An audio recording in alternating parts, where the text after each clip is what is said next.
നിത്യതയുടെ വെളിച്ചത്തിൽ നാം ഇപ്പോൾ എന്താണോ ചെയ്യുന്നത് അത് സർവപ്രധാനമാണ്. എന്തെങ്കിലും ക്രിസ്തുവിൻ്റെ നാമത്തിൽ ചെയ്യുക എന്നതിലുപരി align our life with God's will and purpose, നമ്മുടെ ജീവിതത്തെ ദൈവത്തിൻ്റെ ഇഷ്ടത്തിനും ഉദ്ദേശ്യത്തിനും അനുസൃതമാക്കുക. ഇവിടെ ചില കാര്യങ്ങൾ ശ്രദ്ധിക്കേണ്ടതുണ്ട്. ഒന്ന്, അണ്ടർസ്റ്റാൻഡ് ഗോഡ് ഗിവൺ പർപ്പസ്, ദൈവം നൽകിയ ഉദ്ദേശ്യം മനസ്സിലാക്കുക.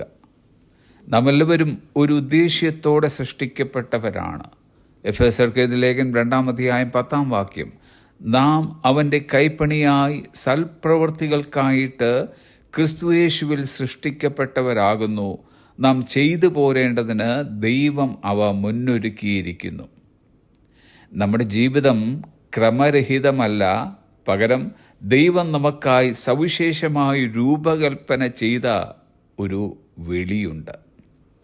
2, സ്റ്റാർട്ട് വിത്ത് സറണ്ടർ, സമർപ്പണത്തോടെ ആരംഭിക്കുക.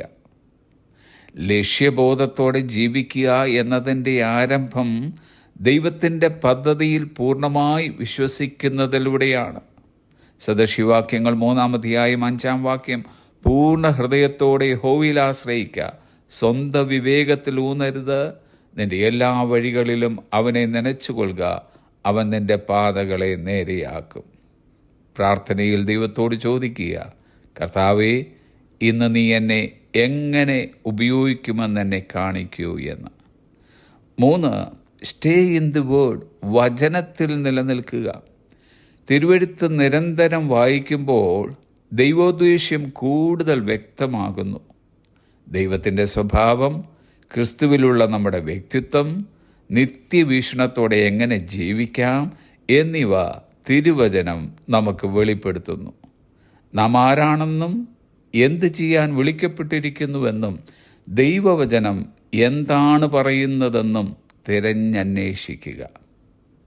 4, ലവ് ഗോഡ്, ലവ് പീപ്പിൾ, ദൈവത്തെയും മനുഷ്യരെയും സ്നേഹിക്കുക. നമ്മുടെ പ്രത്യേക വിളി എന്തു തന്നെയായാലും നമ്മുടെ ദൈനംദിന ഉദ്ദേശ്യത്തിൽ എല്ലായ്പ്പോഴും ഏറ്റവും വലിയ 2 കൽപ്പനകൾ ഉൾപ്പെടും. അതത്രേ മത്തായിയുടെ സുവിശേഷം 22-ാം അധ്യായം 37 തുടങ്ങിയുള്ള വാക്യങ്ങൾ. നിന്റെ ദൈവമായ കർത്താവിനെ പൂർണ്ണ ഹൃദയത്തോടെ സ്നേഹിക്കുക, നിന്നെപ്പോലെ നിന്റെ അയൽക്കാരനെയും സ്നേഹിക്കുക. 5, leave with eternity in mind, നിത്യത മനസ്സിൽ വെച്ചുകൊണ്ട് ജീവിക്കുക. നമ്മുടെ ജീവിതം ഈ ഭൂമിയിലുള്ള വിജയത്തിനും സന്തോഷത്തിനായും വേണ്ടി മാത്രമല്ല, നിത്യതയ്ക്ക് വേണ്ടിയും കൂടി കരുതി ജീവിക്കുവാനുള്ളതാണ്.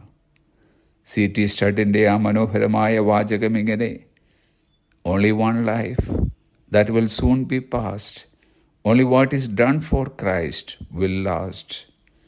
ഒരൊറ്റ ജീവിതം, അത് വേഗം തീരും, ക്രിസ്തുവിന് വേണ്ടി ചെയ്തത് മാത്രം നിലനിൽക്കും. Have a blessed day.